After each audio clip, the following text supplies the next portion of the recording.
And we're live. Greetings, everyone. Well, great to be with you.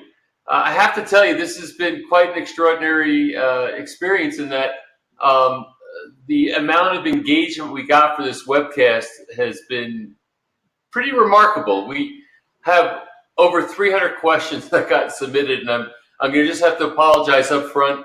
There's no way we can get to all the questions, but many of them were very similar. So even if we don't get to your specific question, we should be able to get to a question that was somewhat similar to yours. And we're just going to do the best we can to get through as many as we can.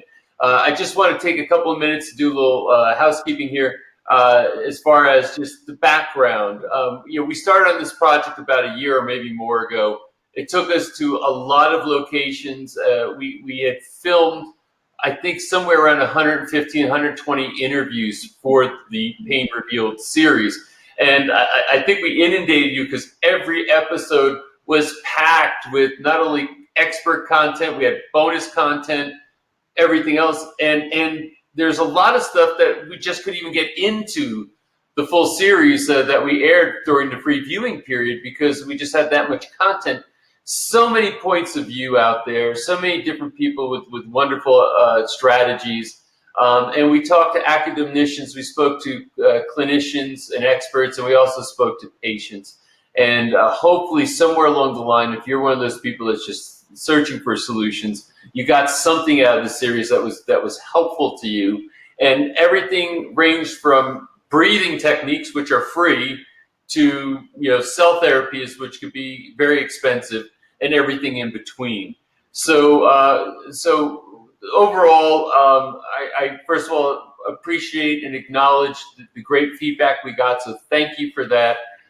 One of the people who was very popular, one of the experts that we had, where I actually got some of my own treatments in Florida at Dr. John Lieurance's clinic.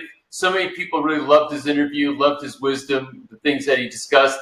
So I wanted to bring a special guest on to help tonight with the live webcast for you all. So Dr. Lieurance, who you see his very handsome face right there, has agreed to take some time out of his night to share this webcast with me. So John, thanks for being a special guest tonight. Patrick, thank you so much for bringing me on. I'm happy to be here, and I'm excited to be able to answer some questions and maybe help some people out there that are searching for answers. Yeah, and that's hopefully we'll get to as many of those as possible. And I will say, John, that number one, the amount of wisdom that you've assembled in your own experiences was really translated well for the series and helping people who watch the series. But a lot of what you experienced was born out of your own challenges that you had to overcome, and I guess that kind of drove you into looking for solutions that are out there. But maybe in a thumbnail, like in a 2-minute overview, why don't you talk a little bit about what your own personal experience has been in trying to solve your own problems? Yeah, that's true. It's interesting. I was reflecting on that even this evening about how blessed I feel right now, because being able to experience the darkness of chronic pain and the darkness of chronic Lyme and mold illness at such a deep level where you really don't think that there's a possibility that you'll get through it. Feeling like your life is over. And then getting to a point where you have so much vitality that you feel better than you did when you were in your 20s. Like it's like I'm like pinching myself. Like, how did I get to this point? And then being able to share that journey with other people is just incredibly exciting. But the short story is that I got very ill, and I was working as a naturopath and a chiropractor, and had a very successful practice where I was treating people coming in to see me from all over. And but I was sick, and I couldn't find out what was wrong with me, and my functional medicine that I was doing at the time wasn't working. And I was going to other doctors and not getting answers with that.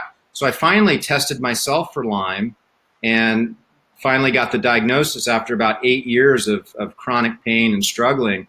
But that journey took a while before, because you get the diagnosis and then it's like, okay, I got to figure this out. Like, this was in 2008, and very few people really understood it at that time. It's getting better now, but it was very frustrating. And then, of course, the medical community. Oh my gosh, I went to a rheumatologist, and these guys are just a complete waste of time when it comes to chronic illness. The most you can expect is an anti-inflammatory or some sort of biologic, which actually makes the problem worse. Surprisingly, the majority of these chronic arthritic cases are chronic infections and chronic toxicity, which these drugs ultimately make that condition worse long term. But I was one of the fortunate ones to make it out of that darkness, and like I said, I've been able to actually help other people along that journey as well, which has been incredibly rewarding. Yeah, so it's I think very often when you've experienced these types of challenges for yourself, and you're also the doctor trying to help other people, that it gives you a special sensitivity to being able to help them. And I thought it was important for people to know that you have a different kind of empathy, having been through your own challenges and spending years trying to solve those problems. So let's jump in a bit. First, I'm going to just do some shout outs. I mean, a bunch of you checked in already. Becky Cromwell Cromer has checked in. She said, I learned a lot, excited and hopeful that this modern medicine won't be long in being accepted as the norm. Listening from Plainfield, Indiana. So welcome. Barbara Brown said, also interested in hearing about non-drug alternatives for pain and inflammation management. Anything more to share about cannabinoid products? How about infrared and cold therapies? Thanks again. You can speak to that probably, John, very well, because you have that stuff in your own practice. Margaret Lemon has checked in from Sydney, Australia. Moonflower, Lancaster, California. Lorraine Van Hosen, I hope I pronounced it correctly. Though I live in Florida right now, I'm going back to Virginia eventually and interested in the field of holistic health as a massage therapist and holistic health science degree.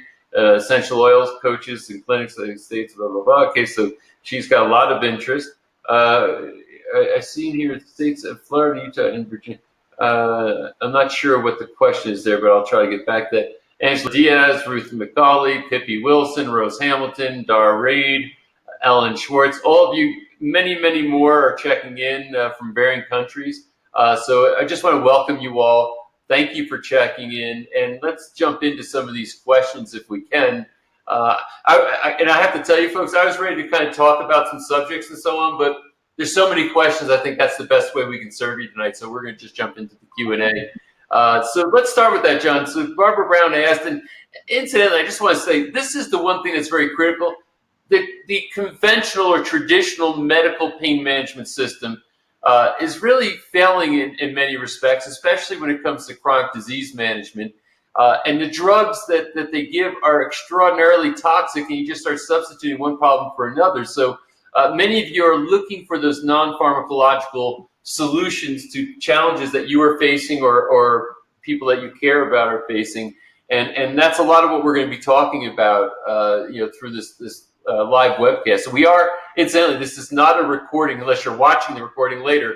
But if you're on right now watching this well, it depends on where you are in the world, because some people, you're in Australia, it's tomorrow, as it were. It's Friday there. But this is Thursday evening in the United States. So we're live right now. It will be up for a while that people can watch the replay and watch the recording of it, but this is live. So as things go with live webcast, a train wreck can happen any minute. It's always kind of fun and interesting. So, yeah. So let's go to Barbara. So just repeating her question, John, she said, also interested in hearing more about non-drug alternatives for pain and inflammation management. Anything more to share about cannabinoids or infrared and cold therapy? So what do you think about all that? Well, I mean, infrared, cold therapy, CBD, I mean, these are all things that we're using successfully.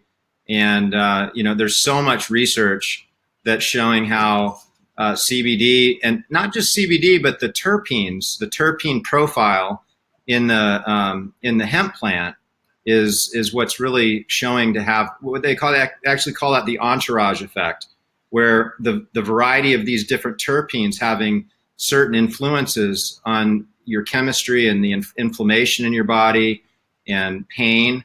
And so everybody's going to be a little bit different when they're doing CBD. A lot of times patients will try it and they may or may not notice a difference. There's a lot of variety of quality. I would say if you're looking for a CBD product, you probably want to go with a broad spectrum CBD. But there's, just yesterday I was at someone's office, and this guy was selling, he's one of the biggest online companies selling, and I don't want to mention the name, but, I was kind of exploring how he was making it, and I was disgusted. And so you really have to be careful and ask a lot of questions where you get it, because if it doesn't work, it might not be that CBD won't work for you. It might be the quality that you're getting, or it could be the dosage. And then, of course, there's the delivery method. So delivery methods are, there's three main ones. There's oral, and then you have, there's a nasal spray. Actually, there's also inhalation. You can use a vape, or you can actually get raw hemp plant and smoke it. Of course, that's not going to be the healthiest for your lungs. And then there's rectal, which is my personal favorite as far as absorption, because if you use it, like say in a suppository, you can have up to 85% absorption, where oral is, maybe 10 or 15%. So we're having good experience with suppository forms of high level CBD with plant terpenes and full spectrum hemp extract. Great. And then what about? So thank you for that. And incidentally, if John's not here to promote products or anything tonight, but we'll give out a website if they want to go look at the kind of stuff that you're doing or utilizing in these realms. We just send them to a website, I guess, later if they want to go research that, John. I don't know if you have any of the stuff listed. They could check out advancedbiomecorp.com. Okay, so advancedbiomecorp.com, and there's stuff there. Yeah. Okay. So good. I was going to address the other part of that question, which is cryo, cold therapy. I was going to ask you about cryo and infrared. That was next. Go ahead. Yeah. So, cryotherapy is really amazing, and for really anybody, because you can use a cold shower. When I first got into cryo, I bought one of these, I would imagine to see one of these on the farm. They're like this big plastic kind of like feeder bins or whatnot.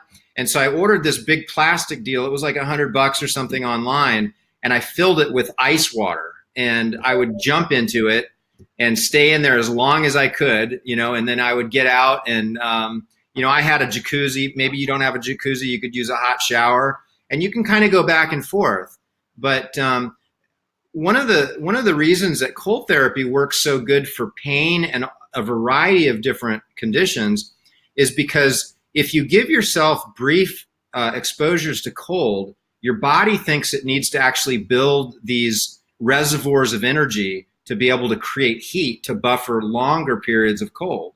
And so these reservoirs of energy don't need to be used for the heat. So what your body winds up doing is using that energy to heal the body, to improve circulation, to build proteins, to strengthen collagen, tendons, ligaments, cartilage. So basically, you're able to get this healing effect by almost like recharging your batteries.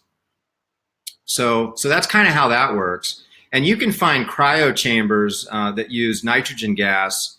They're not too expensive, and they're pretty common now. We were one of the first in our town to have them, but it seems like most towns have them available. You might spend $50 to $75 per treatment. If you do go that direction, I would recommend doing a series and not just going in for one to judge it. You'll feel better by doing one. You'll get out, you'll feel fresh, the mind feels clear, the body feels nice, the pain is down, but that's temporary because that's a pain relieving aspect of the cryo. But when you stack it and you do it over a period of, say, like a month, they did some studies out of Japan, and they were able to show that you do a series like that for a month, and even 6 months later, blood tests show that your inflammatory markers are still down. So that's what an impact that cold therapy can have. It's pretty impressive. Yeah, I've heard a lot of impressive stats around cold therapy, and yeah, and a wide range of not just from pain management but also health benefits in general. That might include some of that pain management. So I'm gonna kind of get into like a lightning round on these questions. So I'll just keep throwing them out there. We'll keep discussing them. Here's a quick one from Christy. She says, "Is there any chance stem cells will help with my ulnar nerve pain in my elbow?" Oh, most definitely. But when you have it done, make sure they use ultrasound because they have to get, whether they're using PRP or a placenta product or a bone marrow, that they're going to get that right around the nerve. Don't let anybody just, inject it blindly. But yes, that would be helpful. So if there's like an ulnar nerve entrapment, and there's maybe some inflammation there, what have you, if they inject near the nerve, then you think that there'd be some benefit to that. Well, what would be the ultimate would be something called a nerve hydrodissection. So this would only be able to be done under ultrasound. So the practitioner would be able to guide the needle so that it's right inside what's called the perineural space, and then start to load that with fluid, and that fluid would accumulate around the nerve, and then pressure would build up to basically remove that adhesion to the nerve. It's a common practice with a number of practitioners these days. Got it. Catherine's got something I never heard before. She asked this: "Should biome testing showed the CBD I have been taking for RA has rheumatoid arthritis, in case anybody doesn't know what RA is, has given me the cannabis cryptic virus." I've never heard of such a thing. Have you? Cannabis cryptic? Yeah, it's a new one. I mean, how serious is the virus, and how can I get rid of it? I've never heard of it. I'm going to look that up when we're done. That's okay. Yeah, I've seen a lot of this stuff. I've never heard of that. So, Catherine, I'm very sorry we don't have an answer for you. We're going to have to look it up like you do, I think. Would like to know how to get treatments that you mentioned and approximate costs, if you can, for chronic pain. That's from Lynn Jackson. Lynn, I'm not sure which treatments you mean. Getting infrared and cold treatment, that stuff is usually fairly affordable. Cell therapies, whether you're getting exosomes, PRP, etc., that stuff can. What do you think is the range on the cell therapy, Sean? What we've seen, it's probably the minimum, probably on the $3,000 level, and goes up to maybe 7 to 10. Well, there's two forms. There's a form where you could use PRP or growth factors that are going to attract stem cells to the area, and those are going to be less expensive. You might, like for instance, in our clinic, we charge $625 for PRP. So I would assume that that's pretty affordable for just about anybody. Yep.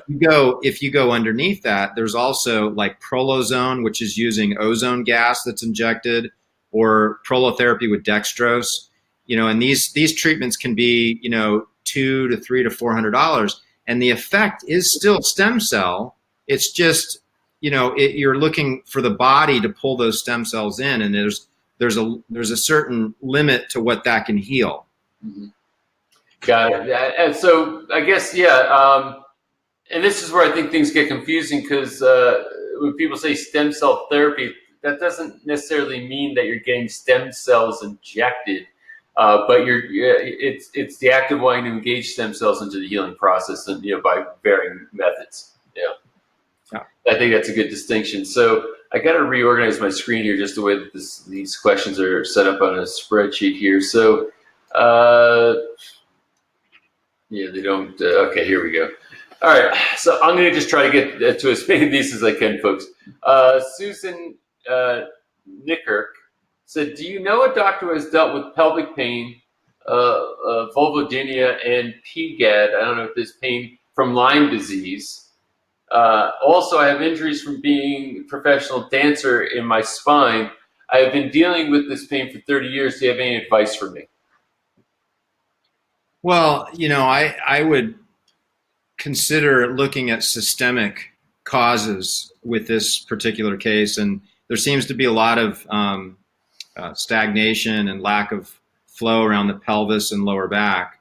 So, there's certainly a lot of different, strategies to kind of move lymph, and rebounding might be a good idea from like a really kind of simple approach.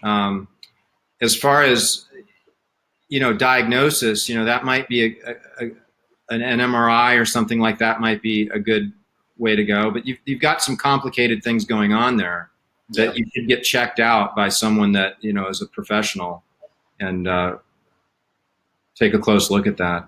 Yeah, and if the pain is from Lyme disease, as we were talking about earlier, I think, like you said, systemically, it's going to be important to try to, manage that. And, and how can I put it? Throughout Pain Revealed, we talk about varying methodologies. My take on it is that it's not like it's not one size fits all. Some people respond to one form of therapy, some respond. It might be the same common root of, call it Lyme, but multiple, but different things that people might respond to in an effort to get, to manage what's going on and maybe even help correct it. Is that your experience pretty much also? Yeah, it's challenging because there's so many different ways that Lyme presents itself, and the way it's presenting with her is completely unique. I've not treated a patient exactly like that, but it tends to want to go to your weak areas, So if you've got a shoulder injury and you get Lyme disease, guess what? Your shoulder is going to be your nemesis. That's interesting. Yeah, so it's going to go. Yeah, so basically, I guess one way to put it is that Lyme exploits vulnerability, and everybody's got a different area of vulnerability. Yeah, exactly. So Jennifer asks this: as I listened to Pain Revealed guests who said stem cell therapy can grow, strengthen, and make more robust, healthy stem cells, the question kept coming to me: if stem cell therapy can do that for our normal stem cells, will it also strengthen or multiply cancer stem cells? Is that a risk of doing stem cell therapy? If yes, how low or high is that risk? Well, that's a great question. It's a question I think that people should be thinking about. Certainly, I don't think that there's any concern at all with using your own stem cells unless you have cancer and you're moving, stem cells that might be carcinogenic from one area to the next. We have had some cases come in where we've been a little leery to take their bone marrow and, kind of move it around to different areas. We've decided not to treat, several people in that instance. But, I would say in general, if you've got active cancer, you should really be leery and ask a lot of questions. And I don't think there's like a black or white with this. I think you need to take each individual situation and the risk reward and what you're dealing with and what type of cancer you have. But there's not really anything clear in the literature that gives us a clear black and white on it. Yeah, I think that because that has been coming up, and I see a couple of more similar type questions on the cancer side. If I have cancer, will stem cells help me heal? Like one said, can stem cells be used for pain from cancer tumors? How effective is acupuncture for treating pain from cancer tumors? Final question: could you recommend the best protocol for treating pain from cancer tumors, or even shrinking the tumor completely? P.S. The type of cancer I'm talking about is sarcoma. So I think the same thing. It's like, if you got active cancer, looking at stem cell therapy, I don't know. I guess what you're saying, John, is I don't know that we know enough to know what.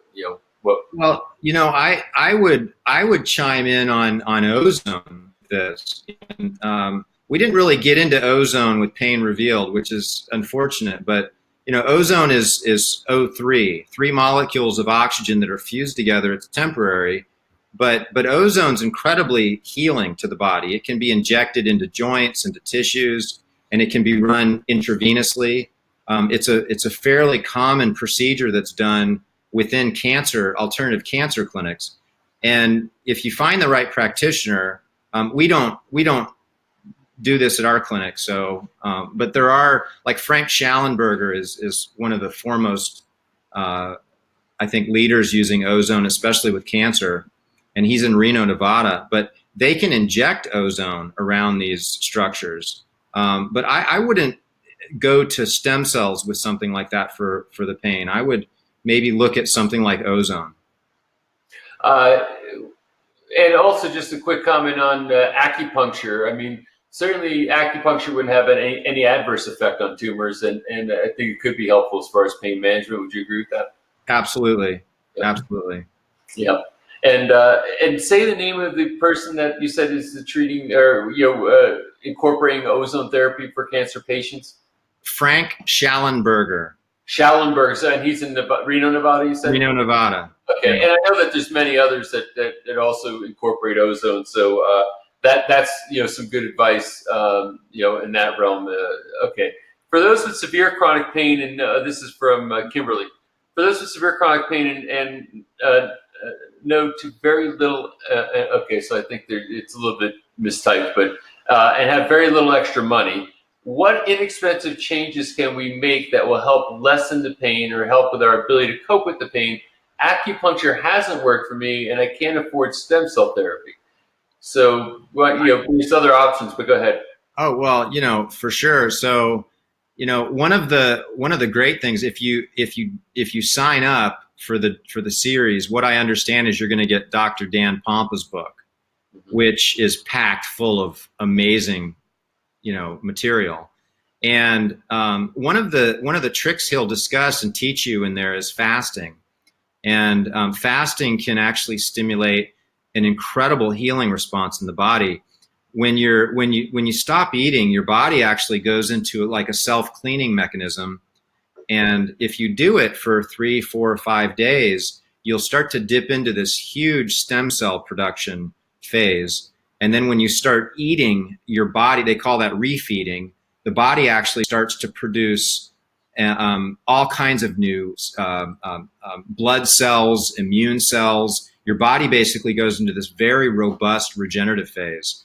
So I would say fasting could be, and try doing that once a month for 3 months straight. So do a 3 to 5 day fast. I thought that would in be a given month. Where is it? It's not on the. Your mic was on. I know. I'm trying to say. I'm trying to get. I see a tech issue. I'm a little bit hung up. I'm trying to get our guy to fix it. Okay. All right. So sorry about that, guys. I'm hung up. Can you see me okay right now, John? Yeah. Okay. So I'm sorry. Yeah. I'm getting. You were frozen for me for a few moments. I was trying to get Justin to see if he could look at it. Okay. But anyway, you're coming in clear now. So keep going. Perfect. Yeah. So inexpensive ways to deal with pain. We touched on fasting. I mean, actually, that would save you money, right? So that would be at the top of my list. Another really important thing to look at is sleep. And if you can get quality sleep, this could be hugely beneficial. In fact, the Arthritis and Rheumatology Journal literally just came out with this article saying that your biggest risk factor to developing chronic pain is having poor sleep, and that improving your sleep is the best thing that anyone can do to assure that they don't develop chronic pain as they get older. So it's huge. And some of the things you can do that are free and simple are avoiding blue and green light after the sun goes down. This is a simple deal, like your cell phone, your computer. And I've got my lights turned on tonight, but if you came over to my house at night on a normal evening, it's like you're in a submarine. I've got red lights everywhere. So I don't want my eyes activated. And I've got these glasses. You see, I didn't put these on because I thought I'd look a little odd, but they're blue blocking glasses. And so when I'm watching TV, or a lot of times what I'll do is I'll just put these on at night, and I sleep much better that way. And of course, keeping your room cool, blackout curtains, EMFs can be a big deal in your room. Those would be my 2 biggest recommendations for an easy, inexpensive hack. Awesome, thank you. So anyway, guys, just as a quick update, because 2 things. Justin said that everything was perfect as far as nothing was lost, so that was good. Secondly, as you were talking about you getting the series, I was trying to get him. There should be he should be posting it soon. We're during this period, it'll be through this week. We've got the webcast now. You'll be getting notices, but this weekend we'll be taking down the offer. We have a 61% discount on purchasing the series. So if you want to get the series, own it, and then you can revisit all these different approaches as far as the different recommendations. There are dozens of hours of expert content there. It's priced very affordably, and you can own it and have access to it. Because there's just, it's even more validated. I'm looking right now at hundreds of questions, more coming in. And I can tell you that most, if not all, these questions are addressed at varying points throughout the entire series. So owning that is just having a resource library that, trust me, took us a very long time and a lot of production to put together, and you can own it for very little money. And like I said, right now it's 61% off of the normal price to own it. So I would go ahead and get that. And as John just mentioned, Dr. Lieurance just mentioned, there's also bonuses in there that are like resource materials, like the book he just mentioned, that will have more information for you, more ideas for you, more solutions for you. And fasting certainly is a big one.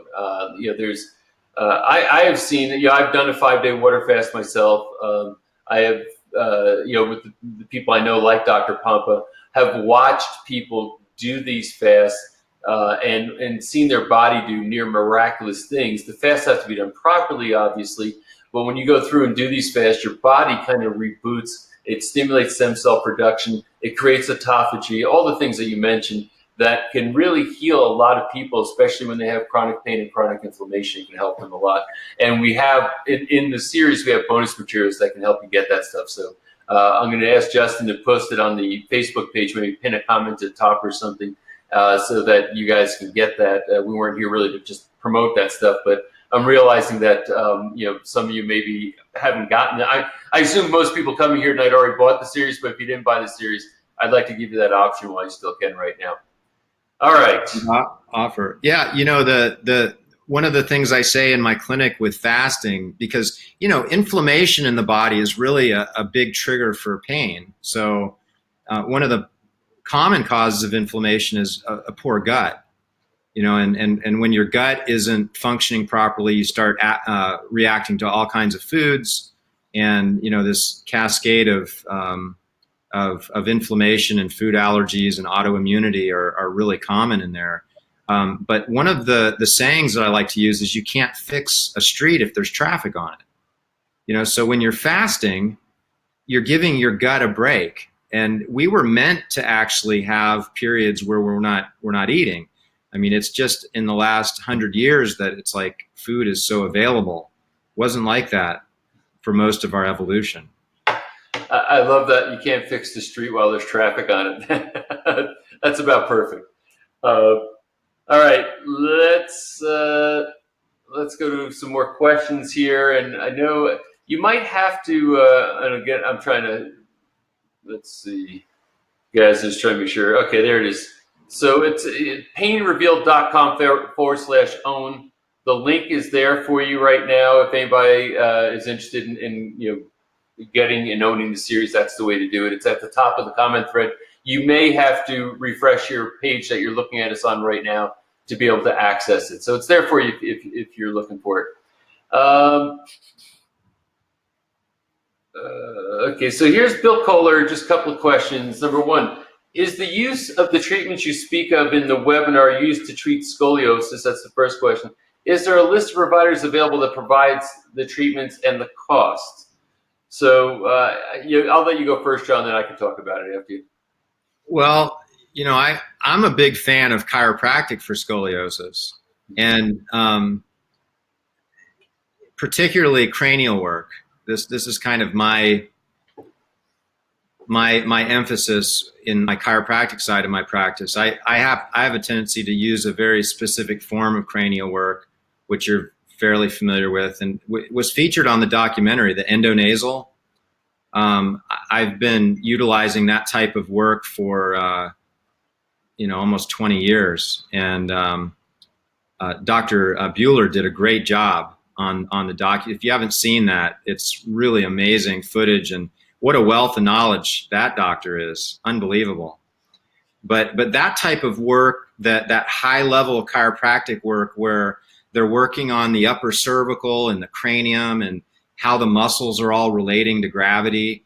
Some of the functional neurological work that through the Carrick Institute is really, really cutting edge, where they're looking at the eye tilt and the vestibular system as it's relating to kind of keeping the head up. I know there's some techniques in chiropractic where they'll have certain weights on the head at certain positions to get you that that automatic correction response where muscles can adapt. Those are the type of things I would really look at. Massage and trying to stretch it back. Those things don't really work because they're not really fixing the cause of it. But from a regenerative medicine standpoint, what we would do if somebody had a lot of pain, or let's say they had a curvature where the spine is curved like this way, all the ligaments are going to be stretched on this side of the spine. And so what we would do is we would go in and do stem cell or PRP along this side of the spine to try and tighten those ligaments up. So I think ultimately an integrated approach to a situation like this would be best. And to make sure that you're taking regular X-rays so you're able to track the progress and monitor that. Yeah, I'll just add to that. I agree. Obviously, when I have a very biased view of a chiropractor. But I think chiropractic care for people with scoliosis is extraordinarily effective. They're not all the same. They're at different ages, different stages, etc. The cranial work that Dr. Lieurance just described, yes. And there are chiropractors who definitely specialize in scoliosis. One I could think of also is Dr. Steve Giannopoulos, who is in New York City, Geanopolis, Lous maybe. But Dr. Steve Giannopoulos, New York City, he is also a diplomat in neurology, and he has a special expertise in scoliosis care. So it's not one size fits all. Not everybody does it the same, so you got to try to find the right system for you. But I'm definitely not a fan of surgery rods and all that kind of stuff. I think No. so, yeah, other things to do before you go to those extremes. All right. So many things. Which clinic can a person be absolutely certain they are getting live stem cells? Also, one of the last interviews was a doctor with a clinic in Cancun, but I can't remember the names of the last two doctors. What were their names? I think maybe you're thinking about Dr. Gonzalez in Cancun, but I'm not sure. And when you say last two doctors, I'm not sure which ones you're talking about. But let's talk about live stem cells, because a lot of times, John, people are talking about stem cell therapy, but what they're giving is really, cord blood, Wharton's jelly, et cetera, which don't really contain stem cells. But as you cited earlier, they call it stem cell therapy because these growth factors are supposed to attract stem cells. So do you want to speak to that a little bit?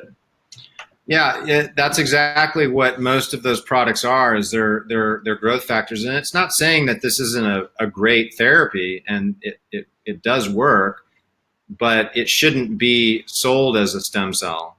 Unfortunately, that's something that's going on. We're using something called exosomes. So they used to think that stem cells worked where they go to an area and then they start to differentiate and multiply into a certain cell line. And what they found is that's not exactly how it works. What's happening is the stem cells are going to a given area. They're attracted through what's called a homing, where they're homed in on damage. So they find that damage and they have a capacity to adhere to the damage. And once they adhere there, they release these little bits inside of the stem cells that then are dispersed into that area. And those little bits contain information that's then picked up by the resident cells in that area. And those resident cells get the information to basically go into a more youthful growth phase. And this is where most of the benefit from stem cells occurs. So what we can do is literally take stem cells and stress them where they release exosomes, and then collect those exosomes and put them in a frozen off-the-shelf product. So we're able to pull this literally out of the freezer, thaw it out, and it's got the exosome. So we're not concerned with whether there's anything living there or not. And we actually kind of like the fact that there aren't living cells, because there's no genetic transfer with that. If there's any infection that the host, if it's like a placenta-based product, you don't have that risk, and they're able to be filtered so fine. So the exosomes are literally 30 to 50 nanometers. Just to kind of give you an example, a piece of paper is 100,000 nanometers. So that's how tiny these exosomes are. So they can run them through a filter, so it filters out everything else except just those exosomes. So it's a very pure product, very safe, and we're finding it to be very successful. We were very leery with using a lot of these placenta-based products because we started doing stem cells, 20 years ago, using bone marrow and adipose tissue, and so we were kind of more in favor of using the patient's own stem cells. We were getting such good results with that. So we were really leery to kind of go into that direction with that. And that was one of the reasons, is the safety. So that's, I think exosomes might be a valid a procedure to look at, versus looking for a place that actually has live stem cells. So I think, just take a step back while we're getting all these questions. It's been an interesting thing. When we went to approach this particular subject, we explored a wide range of topics, which include everything from, breathing therapy to, to hot, cold, infrared, the very nutritional, aspects. Essential oils was another big one, and, cell therapy. And if you watched my introduction to some of this, I said, hey, listen, cell therapy and stem cell therapy is considered still to a large degree controversial. A lot of lack of clarity as far as the FDA and where it stands, and what claims are being made about these therapies, how effective they are, what kind of results they get, etc. But what was interesting, because some people say, wow, it seems like so much of this docuseries was steeped in cell therapy, but the reality is that's where it seems the most amount of questions, and kind of there's a big frontier there to explore, which is how we ended up there. And that's why I want to talk to academicians and clinicians and most especially patients, the people who actually went through this. And I bring this up because as I'm looking at these questions, a vast majority of these questions are also about stem cell therapy. So I know there's just an extraordinary curiosity there, and it's not that I'm trying, or the series is trying to push stem cell therapy ahead of anything else that you might consider. It really is that there's a great appetite there for people who want to know, understand, and see what the possibilities are there. And I also readily, admit that this is not inexpensive. It's a pretty significant investment, and which is why I think you need to be very well informed, really find out if you're a good candidate for this or not, and then recognize that there's an investment here, and it doesn't guarantee a result. But I can tell you that I'm convinced that there are many people I interviewed, with these patients, which I think well over 100 of them at this point, that were really set up to go for joint replacement surgeries and others pretty horrific things, and they ended up not having to do that, getting functionality back and really returning to a pretty good quality of life. That doesn't mean that there weren't some people who got therapy and maybe didn't have as great a result, but I just want everybody to be eyes wide open here. I was very encouraged by what I saw. But now there's, again, there's a lot of, I don't know if I call it controversy, but debate, saying, hey, what kind of provider should be doing this, et cetera, et cetera, et cetera. All I could say is that, I was very impressed with Dr. Lieurance's clinic and many of the other clinics that we went to. And I can tell you that I visited some places that I was a little bit less impressed with. So you really have to do your research. You have to know what's going on out there. I hope that our series at least gave you a lot of good information. But in the end, you still have to take it upon yourself to really kind of narrow the field and do your own research. There is a sort of a buyer beware aspect to this whole thing. Well said. Yeah, well thanks. John Reed asked this: will there be a replay of the webinar as I live in the UK? I learned so much already and I don't want to miss anything. So the answer, John, is yes. You're in the UK right now, so you're probably fast asleep, but yes, there will be a replay, so you'll be able to see that. Tatiana asks, I was waiting for fibromyalgia examples. Could you please tell me a treatment for fibromyalgia? So John, what do you think are some of the more encouraging therapies for fibromyalgia? Well, first of all, I think fibromyalgia is a trash can diagnosis. What does that mean? Well, it means that your doctor really is just punting because he doesn't know what's really wrong with you. So there's definitely some systemic inflammation, and that inflammation settling in. And the way that they diagnose fibromyalgia is you have a certain amount of points that are tender out of these general points and around your body. So it's really a poor diagnosis. So I wouldn't be carrying that diagnosis around thinking that's really what's wrong with you. It's just a word. But it's kind of a default diagnosis that's not really very specific. Yeah. I mean, it allows the doctor to kind of shuffle you out of the office because you're a tough patient for him. But you need to dig a little deeper and find out why you've got inflammation. I mean, are you sleeping? How's your sleep? Do you have food allergies? How's your gut? How's your microbiome? Structurally, have you had some chiropractic care? You might see an acupuncturist. A lectin-free diet is something that that might be worth looking at. As far as some general food sensitivities, gluten sensitivity, dairy. These things can really downregulate a lot of inflammation. Yeah, and I think in the end, I think inflammatory reduction is, kind of the fundamental basis for, transcending those types of challenges. That was coming back over and over again, and varying people. I mean, when I was in practice, I saw a number of patients with fibromyalgia, and I was kind of like the last resort doctor. They'd show up, they tried all this stuff, they'd taken all these drugs, their life is, really pretty miserable. The quality of life is pretty miserable. And we could see that, through adjusting them, that's what I did.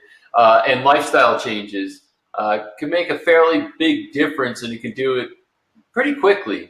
But you mentioned earlier getting back to the microbiome. So often when people are sick and they've gone through varying routes of looking for solutions, somewhere along the line they were given varying prescriptions of antibiotics, trying to solve their problem, and maybe from a well-meaning medical doctor, in doing so, but they really destroyed their gut. So their gut is in distress, which it creates a cascade of other problems that is at the root of many things. So you get your microbiome reset properly, and we had a lot of stuff in the series about that. And in our bonus materials, there's things about that. And then start modifying your lifestyle, because you talked about lectins, you talked about maybe gluten, dairy, other such things. They're inflammatory triggers, so they're perpetuating a cycle. And I think we're back to what you're saying. You can't fix the road when there's traffic on it. That's going to be a recurring theme now. Fibromyalgia is an absolute perfect candidate to do a fast. You will experience some relief if you do a fast. If you don't, then there's there's a certain subset of people that actually will get a bit worse with fasting, and that's usually people that have a hard time with oxygen carrying what's called a heme, and so they're called porphyrins, and they're different oxygen carrying capacities, but it's fairly rare. So if you do, you want to go see a doctor. But most people, they do great with fasting. You'll be hungry for a day or two, but then you'll just feel that inflammation just whoosh, just suck right out of your body.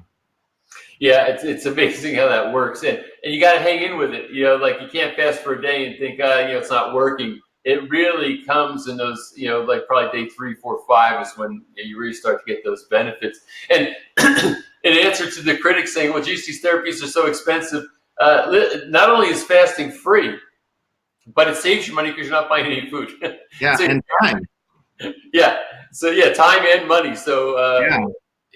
and everybody's a little different with it. As far as how much discomfort there is around fasting, as far as the hunger and so on. But bottom line is, you're struggling with chronic illness, chronic inflammation, chronic pain. I think you'll trade a little bit of hunger for a resolution to that problem. So. Again, if you listen to Dan Pompa, you look at the bonus materials we have. I think Dan is one of the greatest experts around on fasting, and he has really laid it out so nice in that book. It's worth getting that book for sure. And incidentally, for everybody, if you you're on our list now for Pain Revealed, we plan on, even though the series as far as the viewing period will be over. We plan on running more webinars like this, continue to create content and putting things in front of you that can continue to increase your education, your understanding, awareness. And quite frankly, we're still coming across new things. What's amazing is that when you do this kind of work like I do, things start coming to you because people around the world have heard about it, have seen the series, they're talking about it. Then people start approaching me saying, hey, I've got this thing and I've learned this or that. And we sort through a lot of that, but as we're finding new stuff, we'll share it with you. You're part of a community now. This Pain Revealed community is, we plan on continuing to communicate with you and to share information with you over time. We will even, put products in front of you saying, hey, we think this is a good product. Here's something that might be a solution. So as we look at things, as we vet things, and we think they're good, we'll put them in front of you. So stay connected and stay engaged, and we'll continue to share as much of this as we can. And again, I'll repeat one more time that if you want to own Pain Revealed, if you haven't purchased it yet, I'm assuming most of you probably have that are watching, but if you go to painrevealed.com/own, and I think it's in lowercase OWN, you can go there. There's varying packages. You can find the right one for you. They're discounted, I think, 61% right now. So you can absolutely, at a very low cost, get all this information and check out the bonuses that are there. The bonuses are extraordinary, and they weren't a part of the free viewing period. There's bonus content, bonus materials, things that can be very, very valuable for you. So take a look at that. Yeah, I know firsthand. There's some extraordinary bonus material that I even can't wait to see.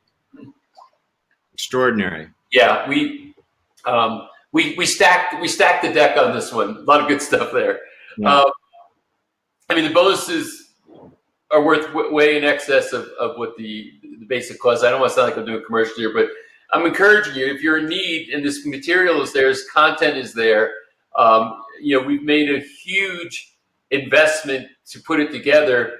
And, for, I think, the base package starts at, what is it, $97, under $100. And you can get access to all of it. It's something that is a very good investment for you if it helps you. And that's why we made it. We wanted to help you.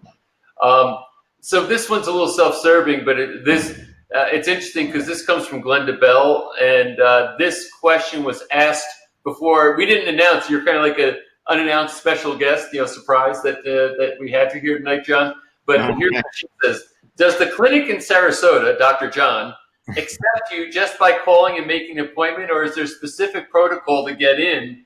And what are the prices for procedures such as the Honey Matrix? So I guess the question is, if somebody wants to find out if they're a good candidate, for being a patient in your office, and what are the options?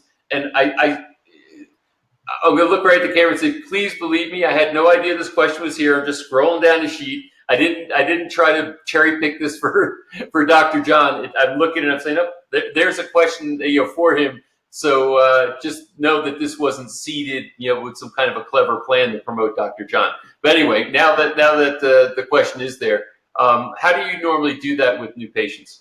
Well, you can call the office and you can schedule an appointment through the office. We also do consultations over the phone. Honey Matrix is a really unique. It's like PRP but much better. So we take PRP and then we process it for an additional type of spin where we concentrate the cytokines, which are anti-inflammatory, and also the scaffolding material that's normally in PRP.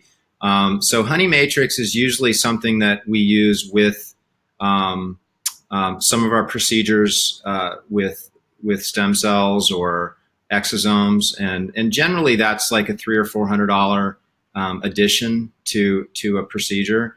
Our charges for stem cells is $5,000 for like if you get a knee or something, the first joint, and then $3,000 for each additional joint after that. So oftentimes people will come in and they'll maybe do their shoulder and their knee and their hip. And so, it would be priced out at $5,000, $3,000, $3,000. And then if we did that with Honey Matrix, that would be an additional $300 or $400. But I guess if somebody wanted to just get a consultation to come in before they were committing to any services, what does that look like? Yeah, well, we actually don't charge for that, but we're a bit backed up right now. But yeah, I mean, you can call the office.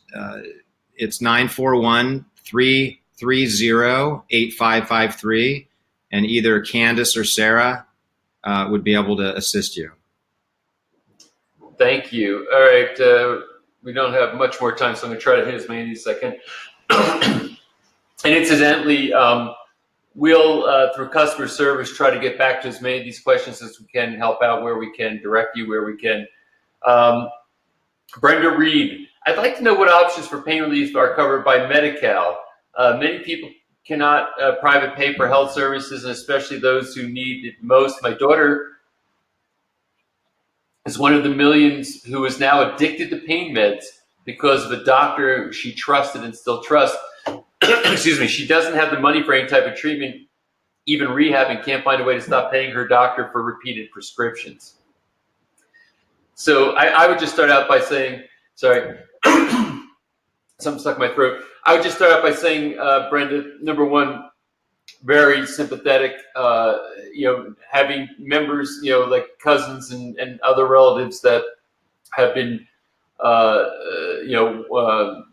one who's lost his life in opioids, others, which was a big motivation for me, incidentally, in doing the series. Second, others who, have been struggling with varying problems that are a byproduct of, searching for relief from pain through the traditional medical channels and the drug therapies.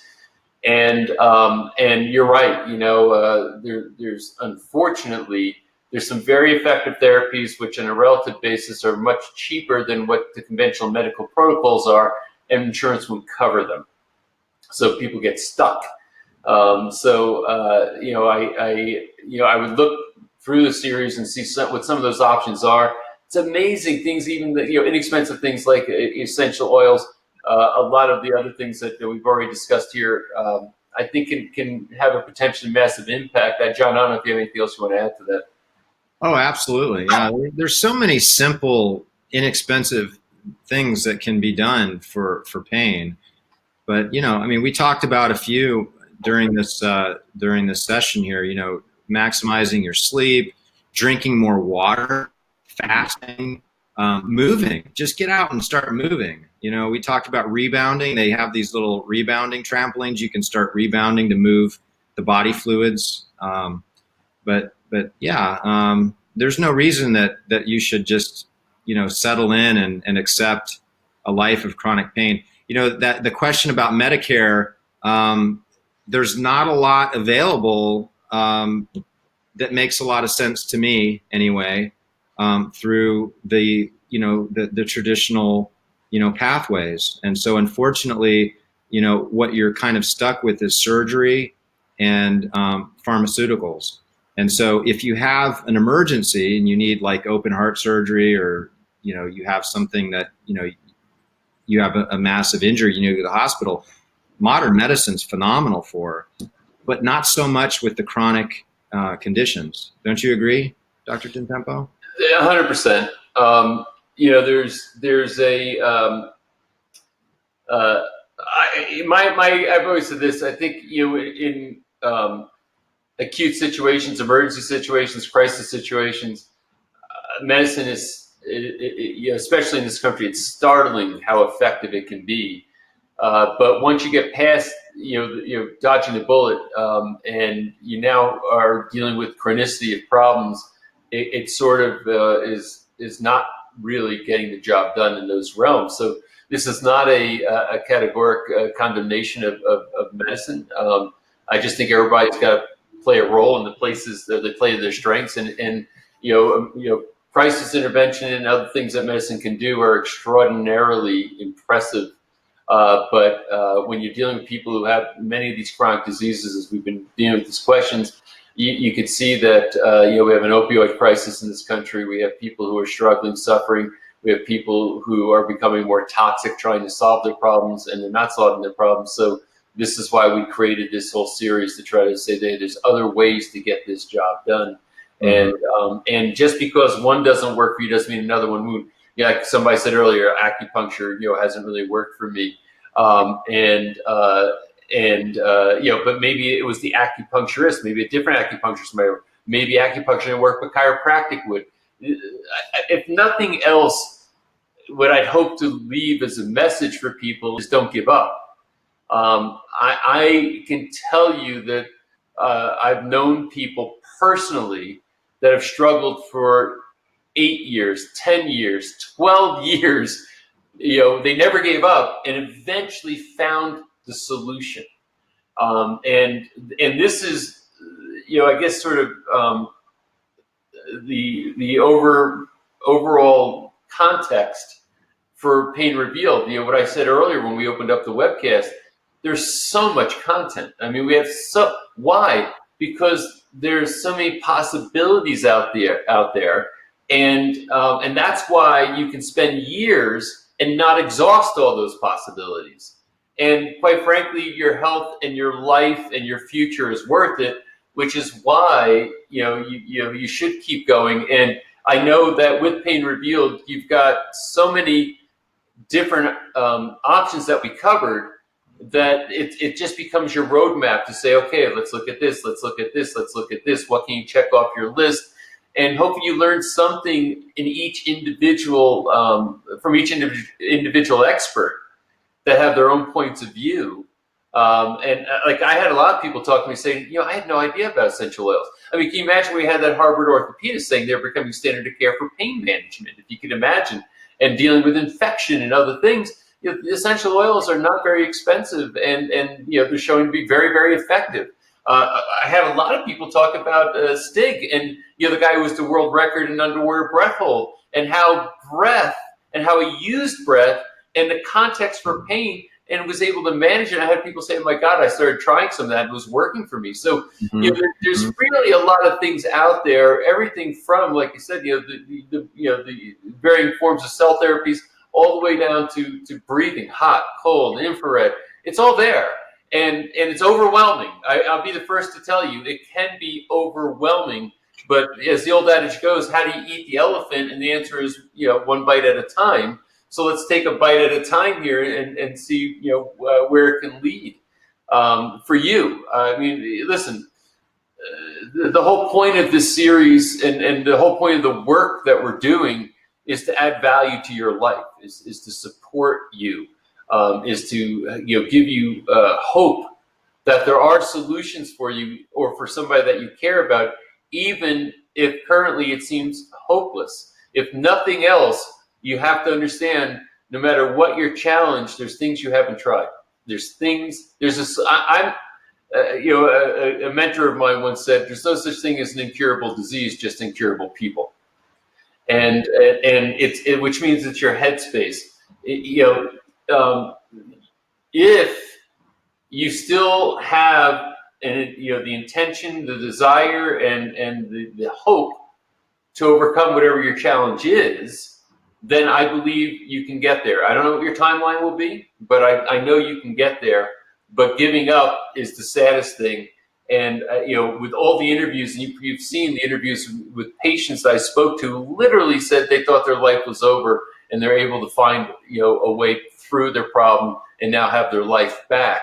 And I want that to be every single person who watched the series that is facing a challenge that's looking for a solution, or if you have a loved one that you're caring about or caring for. The first step is having that hope and know that there's a lot of opportunity for you out there. So, you okay to run a couple minutes over? Sure. I want to try to get to as many of these things as we can. So let me just read down here. Okay, let's see.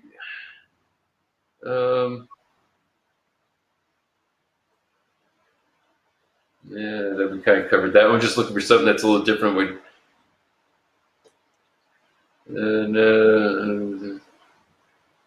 All right, so I'm looking at a lot of questions around stem cells. I've got one from New Zealand, one from Australia, one from Stockholm, Sweden.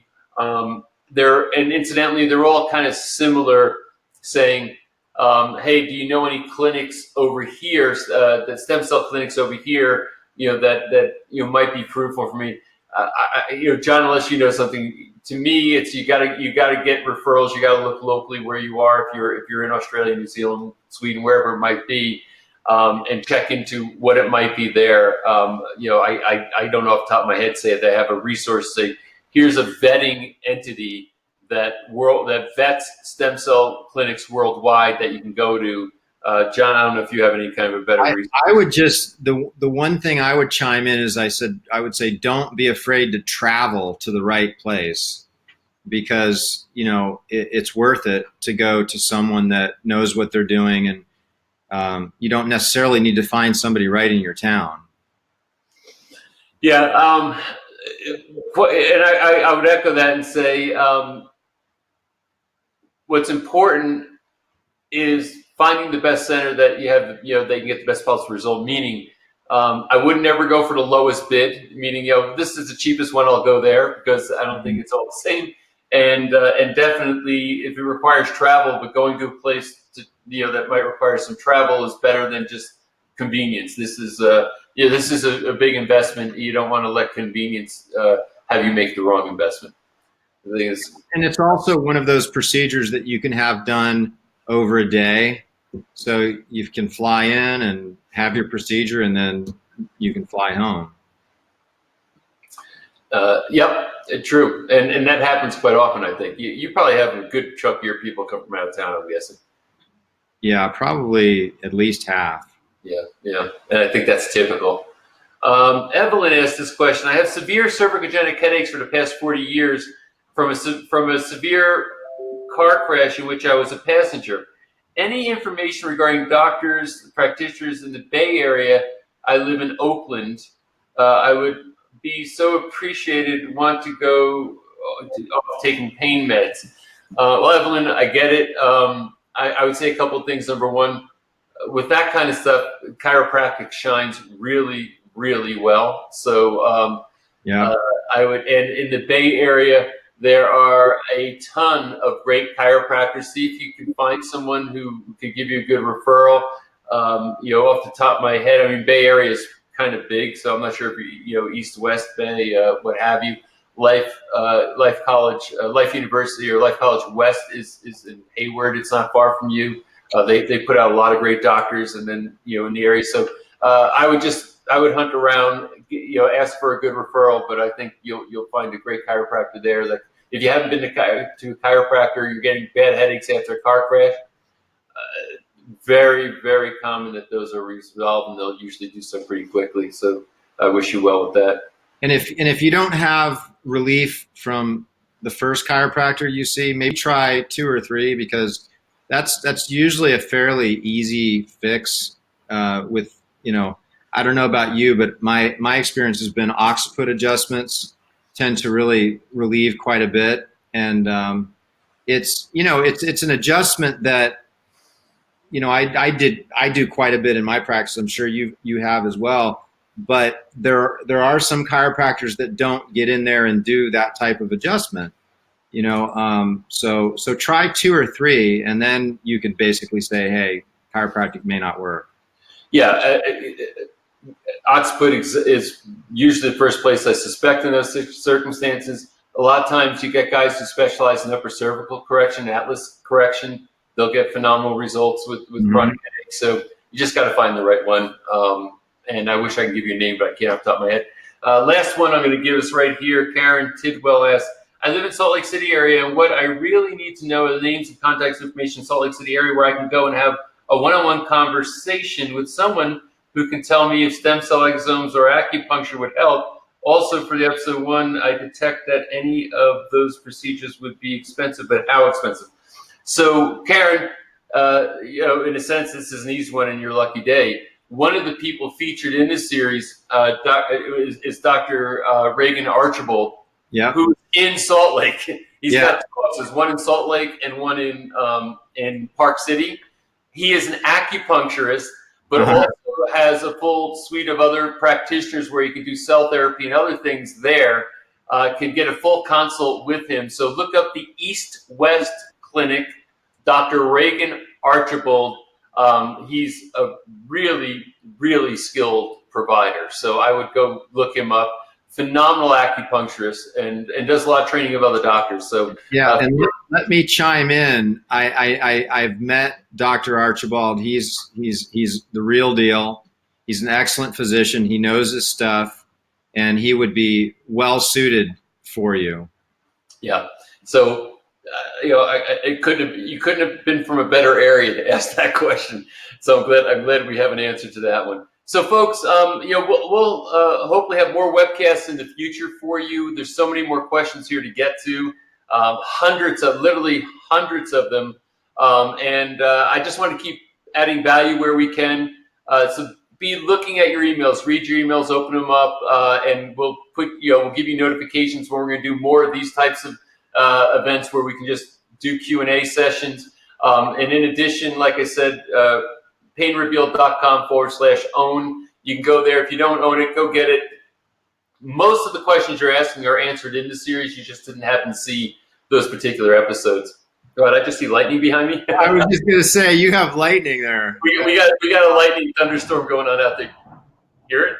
Yeah. That's awesome.